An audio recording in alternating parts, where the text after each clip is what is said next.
Right now, जो online हैं, जो ब्रांचेस में मौजूद हैं, पिता तेरे वचन के द्वारा ये नरिश और ब्लेस्ड आशीषित किए जाएं खुदावन। तेरा वचन इनसे बात करे, इन्हें आशीषित कर, ब्लेस कर खुदावन। इनकी जिंदगियों के सारी स्ट्रेस को तू खत्म कर इस वचन के द्वारा। ये तेरे पीछे चलें खुदावन, तेरी आत्मा से भरे खुदावन। अजीब और अचंभी रीति के साथ उनकी जिंदगी में कार्य कर। प्रभु यीशु मसीह के पवित्र नाम में हम मांगते हैं, आमीन आमीन। Hallelujah. God bless you all. आज मेरा बिलीव है कि जब हम इस वचन को सुनेंगे तो खुदावंद का आत्मा, बहुतों को मैंने देखा है स्ट्रेस से फ्री होते हुए। ये स्पिरिट खास तौर पे मैं फॉरेन कंट्रीज में देख रहा हूँ। आई डोंट नो व्हाई, ये मुझे परमेश्वर का आत्मा दिखा रहा है। एक अजीब किस्म का स्ट्रेस जो कि होना नहीं चाहिए, लेकिन आप उससे फ्री हो सकते हैं।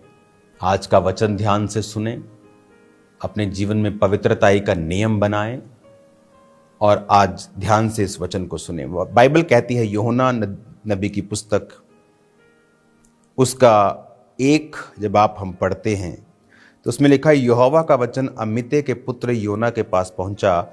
उठकर उस बड़े नगर नीनवे को जा और उसके विरुद्ध प्रचार कर, क्योंकि उसकी बुराई मेरी दृष्टि में बढ़ गई है। योना यहोवा के सम्मुख से तर्शीश को भाग जाने के लिए उठा और याफा नगर में जाकर तर्शीश जाने वाला एक जहाज पाकर भाड़ा देकर उसमें चढ़ गया। यहोवा ने समुद्र में एक प्रचंड आंधी चलाई, समुद्र में आंधी उठी, जहाज टूटने पर हो गया। तो वचन कहता है कि जब वो परमेश्वर की आवाज को उसने सुना तो तर्शीश को भाग जाने के लिए निकल गया। तो भाड़ा देकर चढ़ गया जहाज के ऊपर, लिखा, और परमेश्वर ने आंधी चलाई। जब आंधी चली, तूफान, लहरें उठने लगी, तो वो लोग जो जहाज में जो काम करते थे, जहाज को चलाने वाले थे, वो लिखा व्यापार की जो सामग्री थी जहाज की फेंकने लगे कि जहाज हल्का हो जाए और हम बच जाएं। और ये भाई साहब योना नीचे जहाज के निचले हिस्से पे जाकर सो रहा था और मांझी ने उसे उठाया। अगर आप पढ़ेंगे पूरा एक अध्याय पूरा पढ़ेंगे पहला योना, आपको मालूम होगा। जब उसे उठाया तो पूछा, भाई तू कौन है? उसने कहा, मैं योना हूं।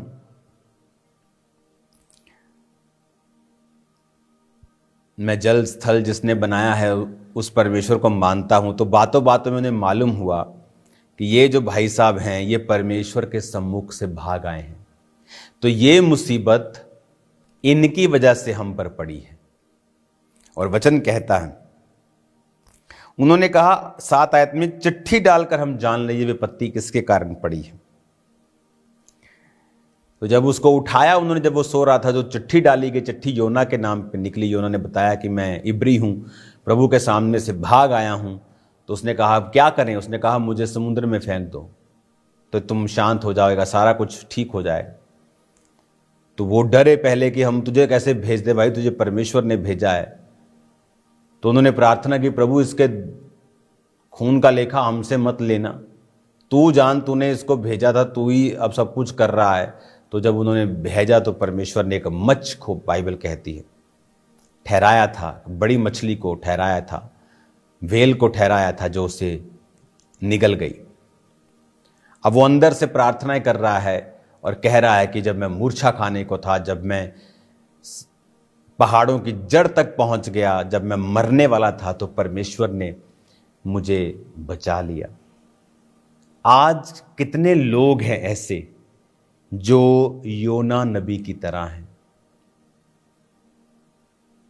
आपको मालूम कितने लोगों के जीवन में इसलिए मुसीबत है क्योंकि वो परमेश्वर के कार्यों से भाग रहे हैं। मैंने प्रभु के कार्यों से भागकर लोगों को फौरन जाते देखा है और उसके बाद उनकी जिंदगी को नरक बनते देखा है। वो फौरन जिसे स्वर्ग समझ के लोग सेवकाई को छोड़ के चले जाते हैं, उनकी फैमिलीज, उनकी पर्सनल लाइव्स नरक भोगते हुए मैंने देखा है। तब महसूस नहीं होता, और सुबह सुबह उठे, नहाए धोए, वह बाल शाल बनाए, पैसे पूसे लिए, भाड़ा दिया, वाह वंडरफुल शिप, चलो क्रूज करते हैं, चलो मालदीव चलते हैं, छोड़ो खुदा के काम को। सब कुछ ठीक चल रहा है, सनी डे, गाने चल रहे हैं, मज़ेदार जिंदगी चल रही है, पर कब तूफान आता है समझ नहीं आती। तो जब लोग गलत डिसीजन लेते हैं उन्हें तब मालूम नहीं होता एकदम से, और ना ही एकदम से तूफान आता है। तूफान आने में टाइम लगता है, लेकिन जब आता है तो कानों में हाथ लगा देता है कि बस करा दिंदा, पंजाबी च लिखिया कि बस हो गई यार, कन्ना नूं हथ लवाते। और आज कितने लोग हैं जो योना की तरह हैं। प्रभु ने कहीं भेजा कि बेटा तेरे को काम करना है, ये काम तेरा है,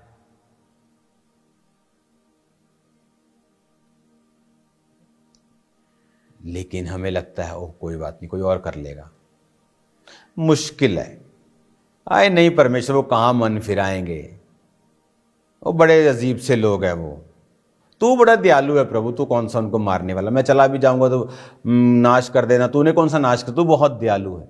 बहाने मारे और भाग गया। आप नहीं जानते आज कितनी फैमिलीज ट्रबल्स में हैं,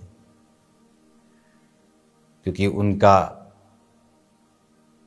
एक योना भागा हुआ है। कितने लोगों की लाइफ में आज ट्रबल है, क्योंकि जो परमेश्वर उनको करने के लिए कहता है वो कर नहीं रहे, क्योंकि उसके पीछे एक बड़ा प्लान था। 3 दिन उसके मगरमच्छ उस व्हेल के मुंह में, जो भी खुदावंद ने जीव समुद्री ठहराया था उसके बीच से निकला, तो प्रचार करने लगा उस जगह जाके, छोटे बड़े सबको बोला ये देश पलट जाएगा। अगर आप 3 बाब पढ़ें, उसने कहा 40 दिन के अंदर नीनवे उलट दिया जाएगा। सब लोग डर गए, सब मन फिराने लगे, टाट ओढ़ने लगे। राजा तक बात पहुंची तो राजा भी थोड़ा सा समझदार निकला, उसने भी टाट ओढ़ लिया, राजकीय वस्त्र उतार दिए, सिंहासन से उतर गया। सबको बोला कोई बच्चा, कोई जानवर, कोई कुछ खाए पिएगा नहीं, सब फास्ट करेंगे, प्रार्थना करेंगे। सब फास्ट प्रार्थना करके अपने कुकर्मों से फिरने लगे। पता नहीं क्या क्या वो करते होंगे उस देश में, वैश्याओं के अड्डे होंगे राजा ने बंद करा दिए होंगे, कैसीनोज होंगे, जुए के अड्डे होंगे बंद करा दिए होंगे, बड़ी चीजें होंगी राजा ने बंद करा दी। उन 3 दिनों में मन फिरा लिया, सिस्टम चेंज कर दिए। और बाइबल कहती है जब परमेश्वर ने देखा कि वो मन को फिरा रहे हैं, तो परमेश्वर ने अपने विचार को बदल लिया।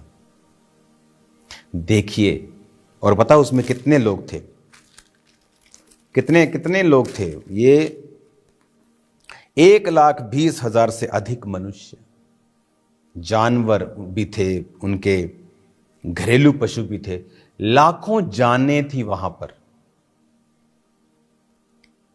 और ये आदमी भाग रहा था क्योंकि उसे डिस्कंफर्ट नहीं चाहिए था।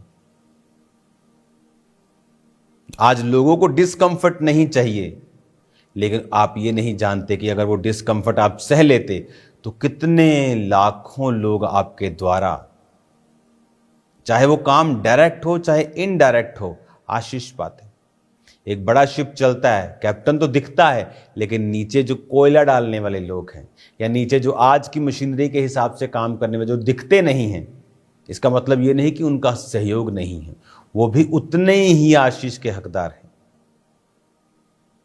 प्रभु ने कहा 2 वाले को बहुत सी चीजों का अधिकारी बनाऊंगा, 2 के साथ 2 कमाए।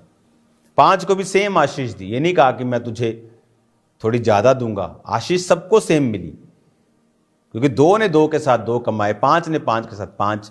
1 वाले ने उसे दबा दिया, चलो छोड़ो कनाडा चलते हैं, सेवा छोड़ो, चलो कहीं यूरोप चलते हैं।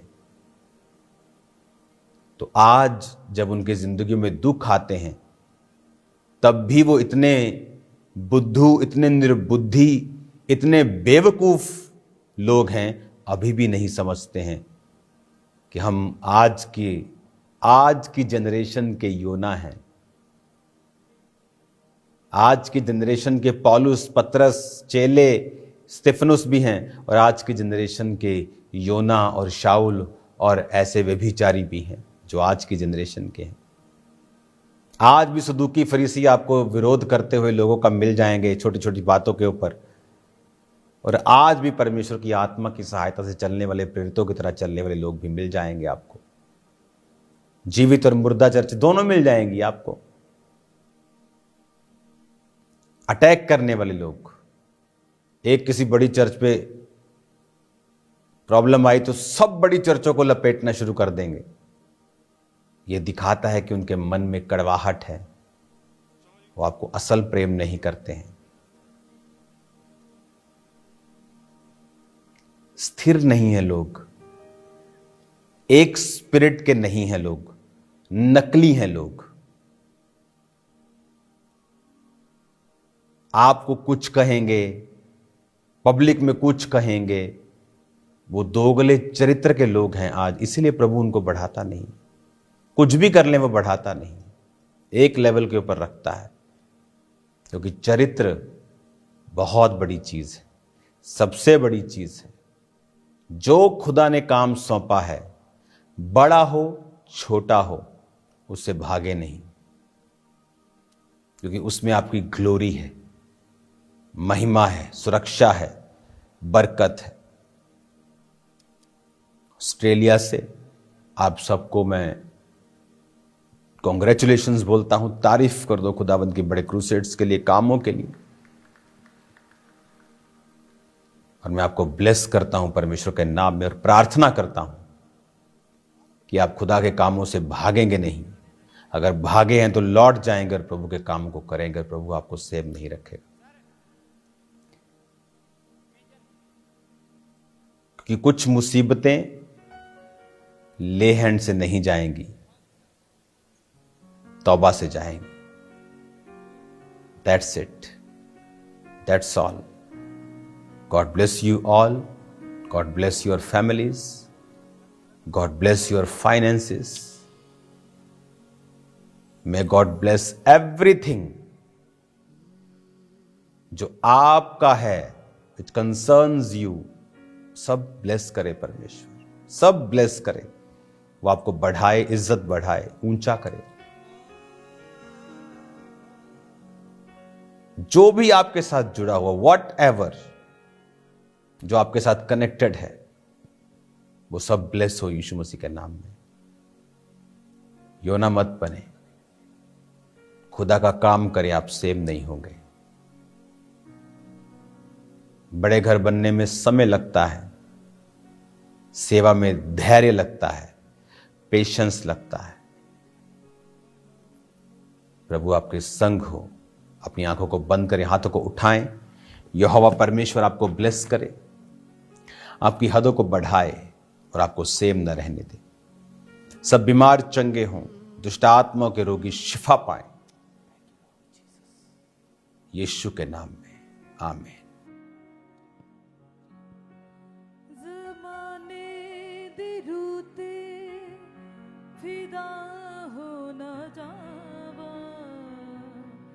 मैं डरदा हाँ तेथो जुदा हो न जावा, मैं डरदा हाँ